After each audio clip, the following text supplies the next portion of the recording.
sociale, donc on va parler de la dîme. Et puis dans la réforme sociale, on va parler aussi des offrandes et aussi de la famille. De la famille, du mariage et tous ces points-là. Alors la dîme, un sujet qui est tabou, qui dérange, et un sujet qui a amené les gens, quelques pasteurs, de me traiter de sataniste, de sorcier, de magicien, de l'homme impie, de tout ce que vous voulez. En fait, c'est l'homme à battre, voilà, parce que ça dérange. C'est une institution qu'il ne faut pas changer. Voilà. Donc, la première mention de la dîme dans l'histoire du monde, dans l'histoire de la Bible, ça vous le savez, c'est Genèse 14.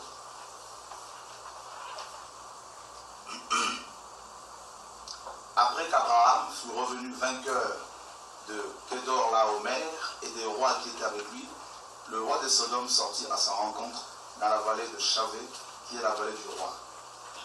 Melchisédek, roi de Salem, fit apporter du pain et du vin. Il était sacrificateur du Dieu très haut. Il bénit Abraham et dit, béni soit Abraham par le Dieu très haut, maître du ciel et de la terre. Béni soit le Dieu très haut qui a livré tes ennemis entre tes mains. Et Abraham lui donna la dîme de tout. Donc Genèse 14 à partir du verset 17. Donc Abraham lui donna la dîme de tout. Amen. Voilà. Donc voilà la première mention du mot dîme dans la Bible. Dîme qui veut dire un dixième. Et tout, c'est revenu de tous nos revenus. Et ici, la parole est claire. Abraham va donner la dîme non aux hommes, mais il va la donner à Dieu. Parce que Melchisédek, d'après Hébreux 7, est l'image ou une préfiguration de Jésus-Christ. En fait, c'était des théophanies. Les théophanies, c'était les apparitions de Christ dans l'Ancienne Alliance, sous la forme de Melchisédek ou sous la forme de l'ange de l'Éternel. Voilà. Donc, et là, c'est Abraham qui va donner la dîme de tout, non à un homme, mais à Melchisédek, donc à Dieu lui-même. Et deuxièmement, vous allez remarquer qu'Abraham, les biens sur lesquels il va prélever la dîme ne lui appartenaient même pas. Les biens sur lesquels Abraham va prélever le 1/10 appartenaient au roi, n'est-ce pas? Au roi de Sodome et Gomorrhe. Parce qu'il y avait une guerre et Lot, il y avait une guerre, pardon, et Abraham avait livré une bataille et il avait pu récupérer les biens des rois de Sodome et de Gomorrhe. Et c'est sur ces biens-là, si vous lisez la suite, qu'Abraham va prélever la dîme. Donc ce n'était même pas son salaire, ce n'était même pas son butin, ce n'était même pas son argent. Et troisièmement, Abraham ne va pas renouveler ce geste, n'est-ce pas? Il a fait une seule fois dans toute sa vie. Nulle part dans la parole où on a vu Abraham renouveler ce geste, c'est-à-dire le fait de donner la dîme.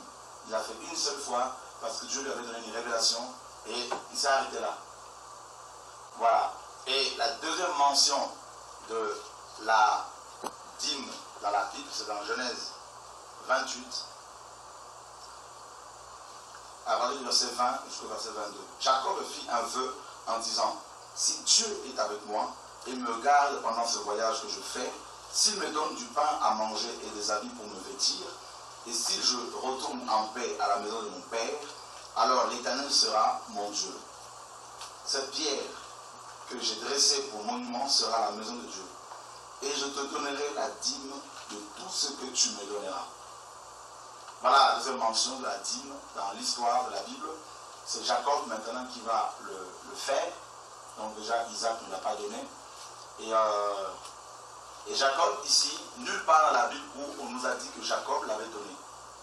Il a fait une promesse, mais quand il est revenu de chez Laban, son oncle, nulle part où c'est écrit que Jacob a honoré son vœu. Il n'est écrit nulle part. Et dites-vous bien qu'il est resté chez Laban 20 ans. Et il a bien dit, hein, si tu me bénis, donc si, admettons qu'il aurait donné sa dîme, il aurait donné 20 ans après. D'accord? Et ce n'était pas non plus une institution. C'était des révélations ponctuelles, des gestes ponctuels que Dieu, que ces hommes, notamment Abraham, avaient fait vis-à-vis du Seigneur, mais ce n'était pas une doctrine.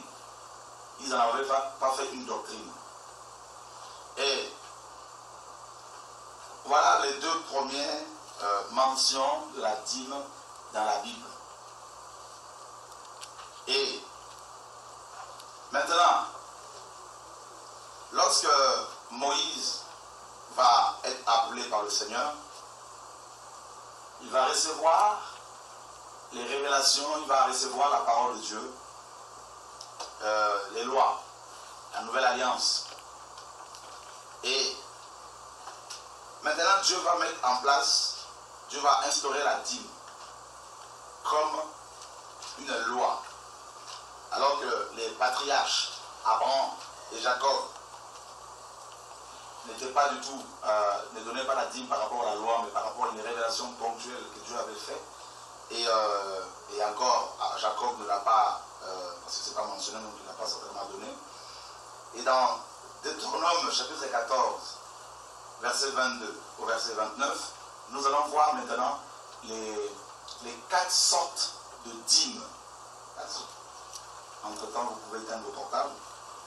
Peut-être lorsque l'Éternel, ton Dieu, t'aura béni, le chemin sera-t-il trop long pour que tu puisses transporter ta dîme à cause de ton éloignement du lieu qu'aura choisi l'Éternel ton Dieu pour y faire résider son nom.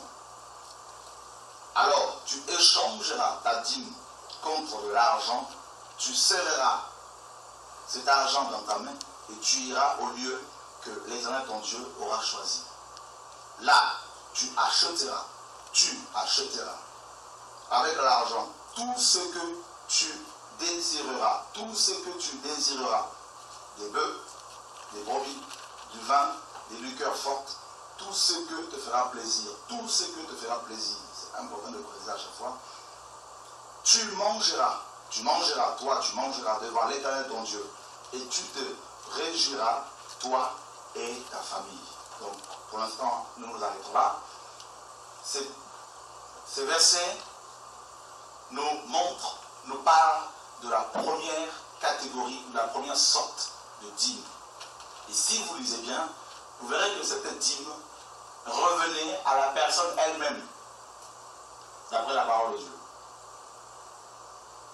Parce que Dieu dit à la personne, tu leveras ta propre dîme, de tout ce qui produira ta semence, et tu mangeras ta propre dîme. Et tu prendras cette dîme, tu iras au lieu que l'Éternel, ton Dieu, aura choisi pour y faire résider son nom.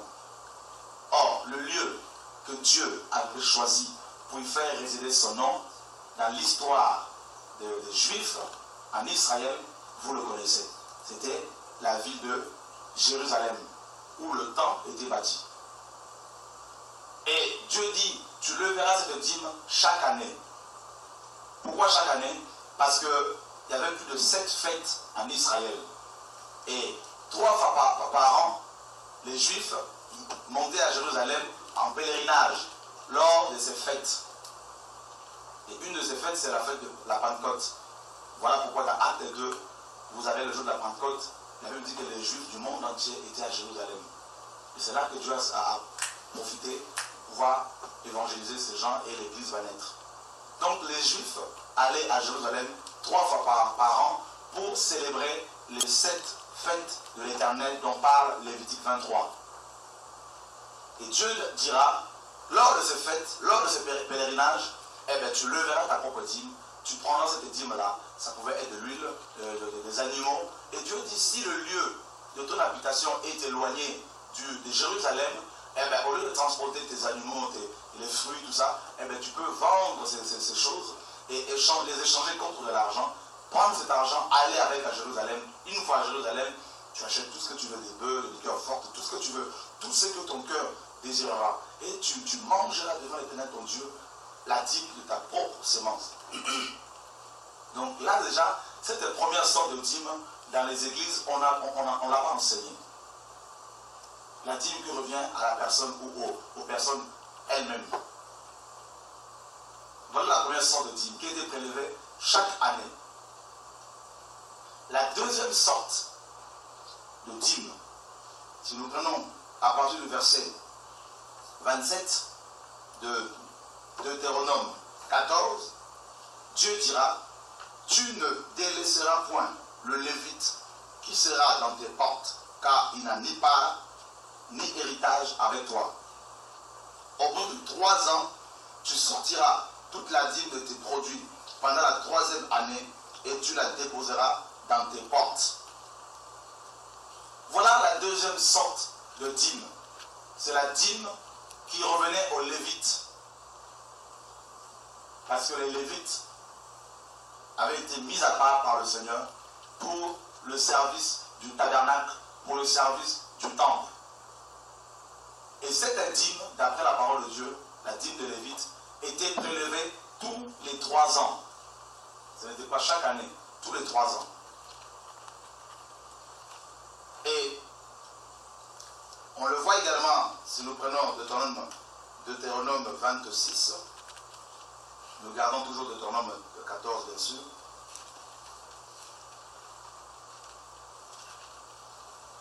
Il est écrit ici à partir du verset 12. Lorsque tu auras achevé de lever toute la dîme de tes produits, la 3e année, l'année de la dîme, tu la donneras aux Lévites. On s'arrête là d'abord. Aux Lévites. Tu la donneras aux Lévites. La 3e année, c'est-à-dire tous les 3 ans, les Israélites prélevaient la dîme pour, à part leur propre dîme, et ils prélevaient une autre dîme pour les Lévites, chaque 3 ans. Et voilà ce que la loi nous dit. La 3e sorte de dîme, c'était la dîme qui revenait aux veuves, aux orphelins et aux étrangers. Les veuves, les orphelins et les étrangers. Je le répète encore, la 3e dîme, c'est la dîme qui revenait aux veuves, aux orphelins et aux étrangers, ou la dîme des pauvres. Et elle était également donnée tous les 3 ans, au même moment que la dîme de Lévite. Et on le voit dans Deutéronome 14, versets 28 à 29. Au bout de 3 ans, tu sortiras toute la dîme de tes produits pendant la 3e année et tu la déposeras dans tes portes. Alors viendront le Lévite qui n'a ni part ni héritage avec toi, l'étranger, l'orphelin et la veuve qui seront dans tes portes, et ils mangeront et se rassasieront, afin que l'Éternel ton Dieu te bénisse dans tous les travaux que tu entreprendras de tes mains. Voilà la 3e sorte de dîme dont nous parle la Bible. C'est la dîme qui était donnée aux pauvres, les veuves, les étrangers et les orphelins. Parce que Dieu, dans la Bible, il nous a dit, dans Psaume, qu'il est le père des orphelins et les défenseurs des veuves. Je crois que c'est Psaume 68. Donc, Dieu pense aux orphelins, aux veuves et aux étrangers.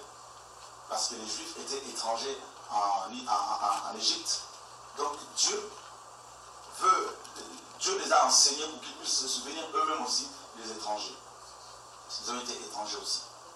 Les veuves, parce que en général, en Israël à l'époque, les femmes ne travaillaient pas et c'est plus les hommes qui s'occupaient de la nourriture, qui s'occupaient de tout ce qui était. En fait, c'est les hommes qui s'occupaient de la nourriture, qui travaillaient, qui subvenaient aux besoins de leur famille. Donc, les femmes, lorsque un homme mourait, sa femme se retrouvait pratiquement seule. Vous vous rappelez la veuve de Sarepta à qui Élie a rendu visite. Et donc, les veuves étaient également négligées. Lorsqu'une femme perdait son mari en Israël, en général, la femme était négligée. Donc, Dieu est aussi le défenseur des veuves, parce qu'elles étaient négligées. Et les orphelins, c'est pareil. Lorsqu'un enfant perd ses parents, ben, il n'a plus de repères, plus de ressources, surtout quand c'est un enfant qui n'a pas l'âge de pouvoir subvenir à ses propres besoins. Donc Dieu a pensé à ces trois catégories de pauvres, les étrangers, les veuves et les orphelins. Voilà pourquoi il y avait une dîme qui leur était destinée et elle était donnée tous les 3 ans. Et par rapport aux dîmes de Lévite, nous pouvons voir dans le livre de Nombre, chapitre 18, à partir du verset 21, je donne, c'est Dieu qui parle, comme possession aux fils de Lévi toute la dîme en Israël pour le service qu'ils font, pour le service de la tente d'assignation. Les enfants d'Israël n'approcheront plus de la tente d'assignation de peur qu'ils ne se chargent d'un péché et qu'ils ne meurent. Les Lévites feront le service de la tente d'assignation et ils resteront chargés de leurs iniquités. Ils n'auront point de possession au milieu des enfants d'Israël. Ce sera une loi perpétuelle parmi vos descendants. Je donne comme possession, verset 24, aux Lévites les dîmes que les enfants d'Israël présenteront à l'Éternel par élévation. Les dîmes au pluriel, pourquoi? Parce qu'il y avait plusieurs sortes de dîmes. La dîme de l'huile, du cumin, de la nette, des animaux. Donc toutes ces dîmes-là, Dieu dit, je les donne aux Lévites par rapport au travail qu'ils font dans la tente d'assignation. Parce qu'il n'y avait pas de possession en Israël. Vous savez, quand il y a eu la répartition du territoire de Canaan, et les Lévites n'avaient pas de territoire. Ils avaient seulement des villes dans chaque territoire, de 12 tribus, de 11 tribus, et eux n'avaient pas du tout de territoire. Donc, du coup, Dieu était leur héritage.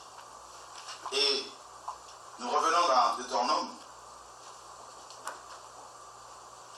26, 12. Lorsque tu auras achevé de lever toute la dîme de tes produits la 3e année, l'année de la dîme, tu la donneras aux Lévites, à l'étranger, à l'orphelin et à la veuve. Et ils mangeront et se rassasieront dans tes portes. Tu diras, verset 13, devant l'Éternel ton Dieu, j'ai ôté de ma maison ce qui est consacré. Et je l'ai donné aux Lévites, à l'étranger et à l'orphelin et à la veuve, selon tous les ordres que tu m'as prescrits. Je n'ai transgressé ni oublié aucun de tes commandements. Voilà ce que Dieu avait prescrit aux Juifs.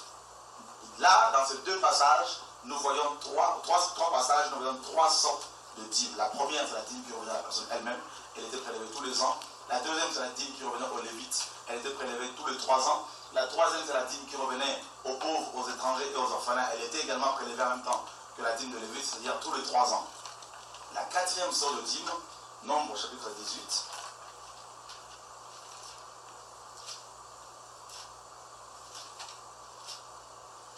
Nombre 18, et à partir du verset 26, tu parleras aux Lévites et tu leur diras, lorsque vous recevrez des enfants d'Israël la dîme que je vous donne de leur part comme votre possession, vous en préleverez une offrande pour l'Éternel, une dîme de la dîme. Quand les Lévites recevaient tous les 3 ans leur dîme de la part des enfants d'Israël, ils devaient en prélever une dîme de la dîme. Pourquoi? Au verset 27, et votre offrande vous sera comptée comme le blé qu'on prélève de l'air et comme le mou qu'on prélève de la cuve. C'est ainsi que vous prélèverez une offrande pour l'Éternel sur toutes les dîmes que vous recevrez des enfants d'Israël et vous donnerez au sacrificateur Aaron l'offrande que vous en aurez prélevée pour l'Éternel. Voilà ce que Dieu avait ordonné. Donc maintenant, la 4e sorte de dîme, c'est la dîme de la dîme que les Lévites donnaient aux sacrificateurs.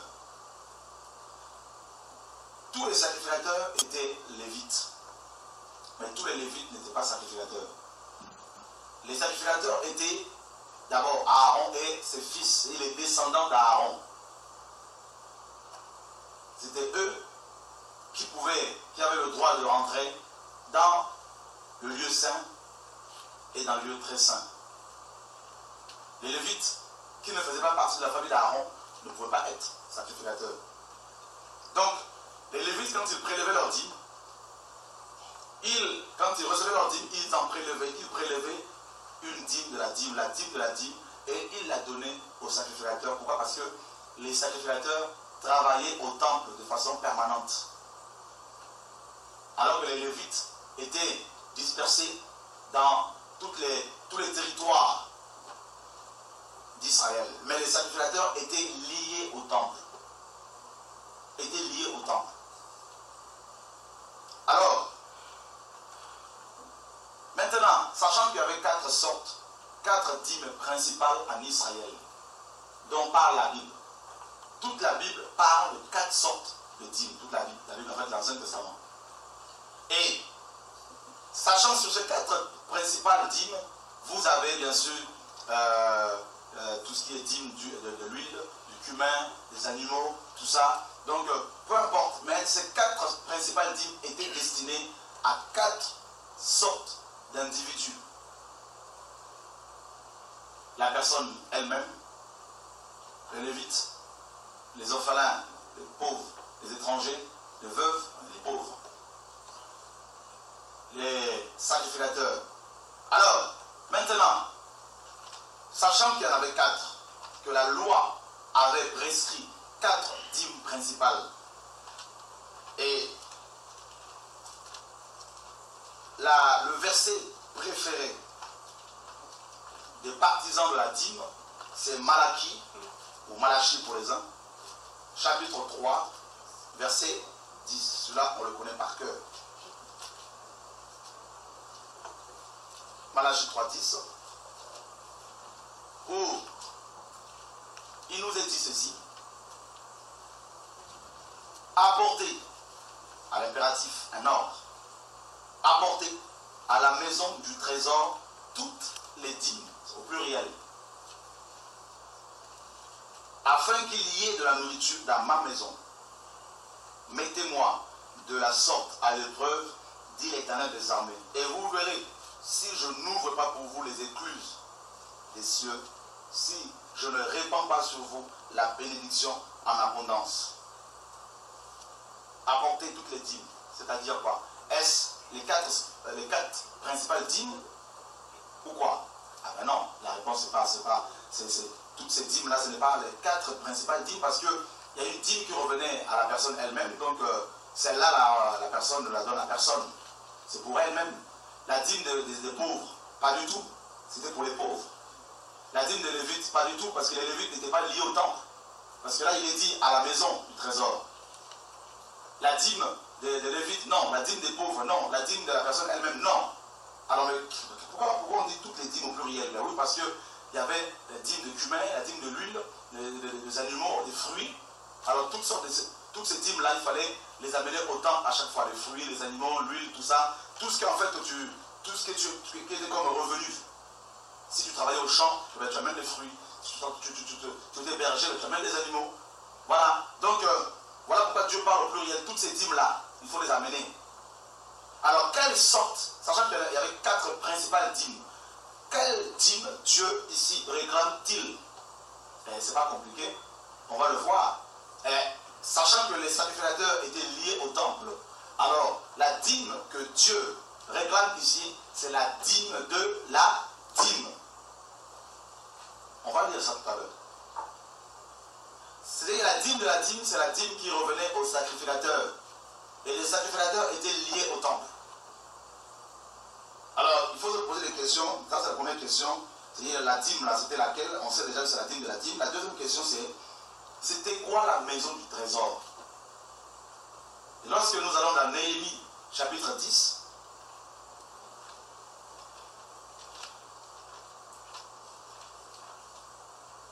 à partir du verset 35 jusqu'au verset 39, là nous allons comprendre. Néhémie 10, 35 à 39. Nous résolûmes d'apporter chaque année à la maison de l'Éternel les prémices de notre sol. Les prémices, c'est les dîmes, hein, parce que ça a une confusion aussi, où on dit aux gens les prémices c'est autre chose, la dîme c'est autre chose. Mais les prémices, c'est la dîme. Parce que c'est le 1/10, tout ce que, dès que ça produit, en fait, prémisse, c'est tout ce qui est, le mot, c'est premier. Donc, dès que ça sort, là, tu prends les prémices, là, le 1/10, tu apportes. D'accord? Alors, nous résolûmes d'apporter chaque année à la maison de l'Éternel les prémices de notre sol et les prémices de tous les fruits de tous les arbres.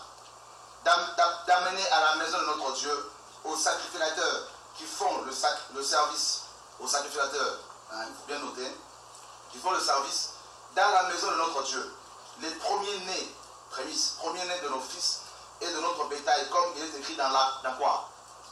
Comme il est écrit dans la loi. Amen. Les premiers-nés de nos bœufs et de nos brebis, d'apporter aux sacrificateurs dans les chambres de la maison de notre Dieu, les prémices de notre pâte et nos offrandes, des fruits de tous les arbres, du mou et de l'huile, et de livrer la dîme de notre sol aux Lévites, qui doivent la prendre eux-mêmes dans toutes les villes. Vous voyez que les Lévites étaient dans toutes les villes. Et les sacrificateurs étaient liés au temple. Dans toutes les villes situées sur les terres que nous cultivons. Le sacrificateur, fils d'Aaron, sera avec les Lévites quand ils leveront la dîme. Et les Lévites, suivez très bien, apporteront quoi? La dîme de la dîme à la maison de notre Dieu, dans les chambres de la maison du trésor. Voilà pourquoi la Malachie 3.10, il est dit, apportez toutes les dîmes à la maison du trésor. Et là, on nous confirme qu'est-ce qu'on y mettait dans la maison du trésor. Dans la maison du trésor, la maison du trésor, en fait, c'était des chambres qui se trouvaient dans le temple. C'était comme des magasins, en gros. Maison du trésor égale magasin. Dans ces magasins, il y en avait pas mal, on y mettait, on faisait des stocks de la dîme que les Lévites apportaient au temple. C'était comme un salaire de sacrificateurs qui, eux, travaillaient au temple. Ils ont bien précisé que les Lévites leveront la dîme de notre Dieu. Donc, apporteront la dîme de la dîme à la maison de notre Dieu, dans les chambres de la maison du trésor. Car les enfants d'Israël et les fils de Lévi apporteront dans ces chambres les offrandes de blé, de mou, parce que la dîme de la dîme était comme une offrande, comme nombre le dit. Donc vous voyez toutes ces dîmes-là, donc c'est-à-dire la dîme de blé, la dîme de mou, la dîme d'huile, là sont les ustensiles du sanctuaire et se tiennent les sacrificateurs qui font le service, les portiers et les chantres. C'est ainsi que nous résolûmes de ne pas abandonner la maison de notre Dieu. D'accord? Amen. Là, ce passage, ce verset, nous éclaire Malachie 3.10. Malachie 3.10 devient clair en lisant ce passage. Et là, on comprend que Malachie 3.10, dans Malachie 3.10, Dieu n'est pas en train de fustiger d'abord le peuple. Il est en train de fustiger, de reprendre d'abord les Lévites qui volaient Dieu. Par la suite, il dira la nation tout entière, bien sûr. Mais l'accent est mis sur la dîme de la dîme parce qu'on apportait cette dîme de la dîme au temple. Les choses sont claires. Donc quand les prédicateurs modernes utilisent Malachie 3.10 pour vous demander la dîme, ils sont en train de prêcher un verset qui devait les concerner eux-mêmes s'ils étaient sous la loi. Amen. Amen. Alors, ce qu'il faut comprendre également, frères et sœurs, le livre de Malachie. Tout le livre de Malachie parle de la loi de Moïse. Tout le livre de Malachie. D'ailleurs, Dieu lui-même le confirme. Et tout le livre de Malachie nous parle de la loi, donc de la loi de Moïse. Au chapitre 4, verset 4, Dieu, dans Malachie, bien sûr, Malachie 4, il est dit ceci. Souvenez-vous de la loi de Moïse, mon serviteur, auquel j'ai prescrit en Horeb pour tout Israël, des préceptes et des ordonnances. Donc, la parole est claire. La dîme était une pratique de l'ancienne alliance, de la loi. Les choses sont claires. Maintenant, quand les prédicateurs modernes nous disent qu'il faut apporter, selon Malachie 3.10, apporter à la maison du trésor toutes les dîmes comme il est écrit, à la maison de notre Dieu. Mais ceux qui ne comprennent pas, ceux que beaucoup ne comprennent pas, c'est que Jésus a dit à la femme samaritaine, ce n'est plus à Jérusalem ni dans les montagnes. À Jérusalem, pourquoi? Parce que c'est le temple. Ce n'est plus là-bas qu'il faut adorer le Père. C'est-à-dire l'adoration n'est plus centralisée quelque part. Il dit Dieu est esprit, il faut que ceux qui l'adorent en esprit et en vérité. Et puis encore autre chose, c'est que la Bible nous dit que maintenant nous sommes la maison de Dieu. Donc la maison de Dieu, ce n'est plus les bâtiments, c'est nous les hommes. Et puis autre chose, quand ils utilisent Malachie 3.10 pour dire mettez-moi de la sorte à l'épreuve et vous verrez si je n'ouvre pas pour vous les écluses des cieux. Alors ce que ces gens ne comprennent pas, c'est que comment voulez-vous ouvrir les écluses des cieux aux gens qui sont déjà au ciel en Christ? Parce que la Bible dit que dans Ephésiens 2, il nous a ressuscités ensemble et il nous a fait asseoir dans le lieu céleste en Christ. Ça ne tient pas. C'est une question d'être enseigné, de la révélation de la parole pour que l'on soit bien enseigné. Comment voulez-vous ouvrir les écluses des cieux à ceux qui sont déjà au ciel présentement? Ça ne tient pas. Comment voulez-vous ouvrir les écluses des cieux alors que la Bible dit que, par rapport aux chrétiens, nous sommes bénis de toutes les bénédictions de la Bible céleste, Ephésiens 1.3. Alors, nous continuons l'enseignement. Il y en a qui vont dire, non mais oui, ils vont prendre Matthieu 23 pour dire, non mais pour justifier l'enseignement sur la dîme, sur la nouvelle alliance. Mais ce qu'ils ne comprennent pas dans Matthieu 23, il est dit, malheur à vous, scribes pharisiens, hypocrites, parce que vous payez la dîme de la menthe, de la nette et du cumin, et vous laissez ce qui est plus important dans la loi. Donc le français est clair. Vous donnez la dîme de la nette, du cumin, tout ça là, et vous laissez ce qui est plus important dans la loi. Donc la Bible est claire ici que la dîme faisait partie de la loi. Mais les pharisiens prenaient seulement la dîme et ils laissaient les choses qui étaient plus importantes, notamment l'amour de Dieu. La parole est claire. Donc vous savez, comme je disais à quelqu'un hier, souvent il y a le problème que l'on a, c'est un problème d'interprétation des Écritures. On va prendre un verset, on va le tordre, et puis on ne va pas comparer ici et là, on va commencer à raisonner avec des raisonnements humains. La parole est tellement claire que la dîme, ici, la parole est claire, c'est la loi. La loi. Et puis, il faut comprendre que Jésus ici parlait à qui? Il parlait aux pharisiens. Le mot pharisien veut dire séparé. Les pharisiens se considéraient comme étant des vrais observateurs de la loi. Luc 18, verset 10 à 14. Deux hommes montèrent au temple pour prier. L'un était pharisien et l'autre publicain. Le pharisien debout prie ainsi à lui-même. Oh Dieu, je te rends grâce de ce que je ne suis pas comme le reste des hommes qui sont ravisseurs, injustes, adultères ou même comme ces publicains. Je jeûne 2 fois par semaine. Je donne la dîme de tous mes revenus. Le publicain, se tenant à distance, n'osait même pas lever les yeux au ciel. Mais frappant, il se frappait la poitrine en disant, oh Dieu, sois apaisé envers moi qui suis un pécheur. Je vous l'ai dit, Jésus dira aux apôtres. Je vous l'ai dit, celui-ci descendu dans sa maison, justifié, plutôt que l'autre. Car quiconque s'élève sera abaissé, celui qui s'abaisse sera élevé. Donc l'autre donnait sa dîme, il jeûnait. Mais le Seigneur nous dit clairement qu'il n'a pas été justifié. Parce qu'on ne peut pas obtenir la justification en observant la loi. C'est ce que la parole dit. C'est la dîme qui fait partie de la loi. Et on continue dans la parole.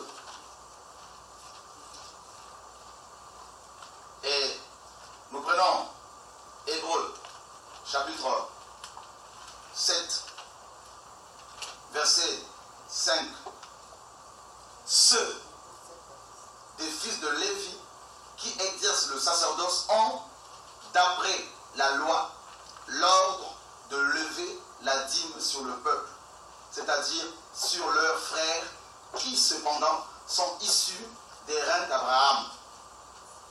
La parole est claire. Ceux des fils de Lévi ont, d'après quoi? D'après la loi. Or, nous ne sommes plus sous la loi. Ils avaient, d'après la loi, l'ordre de lever la dîme sur leurs frères. Les Léviens.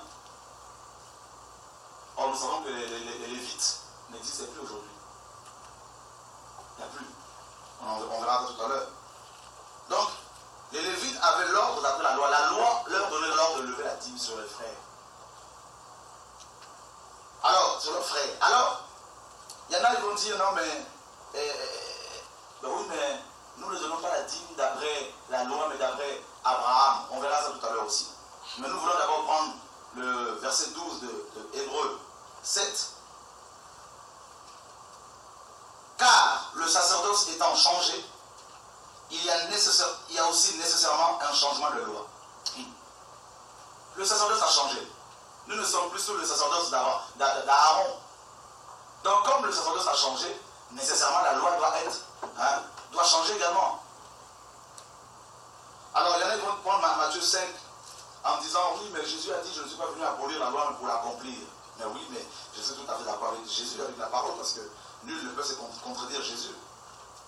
Quand Jésus le dit dans Matthieu 5, il avait tout à fait raison, parce que c'était le but de sa mission.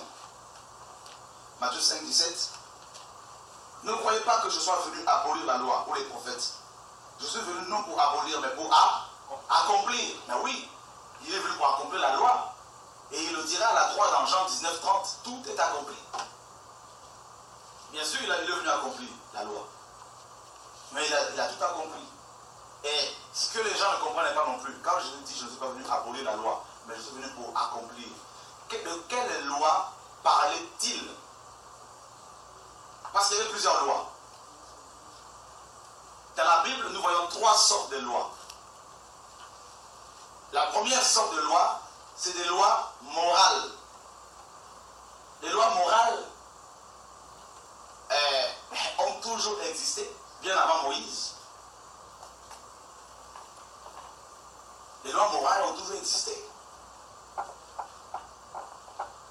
Les lois morales, vous les trouverez dans tous les pays du monde entier. Même dans les pays musulmans. Ça peut vous choquer, mais c'est la vérité. Dans les lois morales, vous avez les 10 commandements. Les 10 commandements font partie des lois morales. Mais bien avant Moïse, les lois morales existaient. Quand Dieu dit à Noé, je redemanderai le sang de l'homme à l'homme, l'âme de l'homme à l'homme. C'est-à-dire si tu tues, on te tue. En gros, Dieu disait à Noé dans Genèse 7, tu ne dois pas tuer. C'est la loi morale. Parce que la loi morale les lois morales parlent de la sainteté de Dieu. Vous allez par exemple dans un pays musulman, si vous tuez, on vous arrête. Si vous êtes dans l'adultère, on vous arrête aussi dans certains pays. Les lois morales sont imprimées sur la conscience humaine. Même ceux qui ne connaissent pas Dieu. Nous avons une conscience. Même un enfant de 3 ans, quand il fait des bêtises, il sait qu'il a déconné. Des fois même les animaux, un chien qui va mordre quelqu'un, vous allez voir, il va fuir. Donc, dans chaque conscience, les hommes ont, dans leur conscience, ils ont la loi morale de Dieu. Vous n'avez pas besoin d'ouvrir la Bible pour dire à un païen que tuer n'est pas bon. Vous n'avez pas besoin d'ouvrir la Bible pour dire à un athée que voler c'est pas bon. Ça c'est la marque du Créateur sur sa création, pour ses créatures. La loi morale de Dieu. Donc, ça c'est clair. Dans la loi morale de Dieu, on voit la sainteté de Dieu. On voit la justice de Dieu. On voit la sanctification. Un Dieu, le Dieu saint. La deuxième sorte de loi, c'est des lois sociales. Et les lois sociales, dans la Bible, ne nous concernent pas. Les lois sociales, dans la Bible, concernaient seulement Israël. Quand vous lisez dans la Bible, lorsque Dieu parle, comme dans Nombre 27 par exemple, par rapport à l'héritage, si un homme meurt, qui pourra hériter, les lois sociales ont été mises en place pour permettre aux Israélites, une fois dans leur pays, ou même des fois aussi dans le désert, de savoir comment fonctionner dans leur camp, parce qu'ils avaient plusieurs camps, ils avaient plus de 33 stations, comment ils devaient s'organiser. Les lois sociales régissaient la nation israélite. Ça, nous ne sommes plus soumis à ces lois, nous ne sommes pas soumis à ces lois-là. Et la troisième sorte de loi, c'est des lois cérémonielles, des lois relatives au culte. Et dans les lois cérémonielles, vous avez, par exemple, dans le livre de Lévitique, lorsque Dieu va parler des offrandes, qui étaient des préfigurations, l'agneau pascal par exemple, l'agneau pascal, les lois sociales ont existé à partir de Moïse. Dieu a donné ces lois à Moïse pour que le peuple soit bien organisé, pour ne pas qu'il y ait du désordre. Et vous avez maintenant les lois cérémonielles qui existaient aussi comme les lois morales bien avant Moïse. Ça peut vous choquer. Parce que dans Genèse, vous avez des préfigurations ou des types de sacrifices de Christ. Par exemple, dès la Genèse, quand Dieu va tuer un animal et prendre sa peau pour pouvoir revêtir, couvrir la nudité d'Adam et Ève, cet animal-là qui a été tué est l'image du sacrifice de Christ. Vous avez le sacrifice d'Abel, qui était une image également. Vous avez, quand Dieu dit à Abraham, prends ton fils, ton unique fils, tue-le, sacrifie-le. C'était une image de Christ. Donc, les lois cérémonielles c'est des lois qui sont relatives, au culte. Comment Dieu et l'homme devaient faire pour aller vers Dieu. Vous avez, dans les lois cérémonielles, vous avez par exemple le temple qui était l'image de l'église. Vous avez l'arche qui était l'image de Jésus-Christ. Vous avez le souverain sacrificateur, Aaron, qui était l'image de Jésus-Christ de Nazareth, qui est notre souverain sacrificateur. Donc, quand Dieu a donné des lois cérémonielles, maintenant à Moïse par écrit, lui-même Moïse et Aaron, tout ça, ils ne comprenaient pas pourquoi. Et la parole le confirmera, Jésus dira beaucoup des prophètes aux apôtres. Et des rois ont désiré voir ce que vos yeux voient, mais ils ne l'ont pas vu. Et Pierre dira, beaucoup des prophètes à qui Dieu avait révélé ces choses ont fait de ces révélations l'objet de leur recherche et de leur investigation. Mais il leur fut dit que ce n'était pas pour eux-mêmes, mais c'était pour nous qui sommes les dispensateurs de ces choses. Donc, ils ne comprenaient pas trop. Mais en fait, c'était des images, des préfigurations. Les sacrificateurs, fils d'Aaron, qui étaient l'image de tous les chrétiens, parce que Jésus-Christ a fait de nous un royaume de sacrificateurs. Vous savez, le Nouveau Testament était caché dans l'Ancien Testament.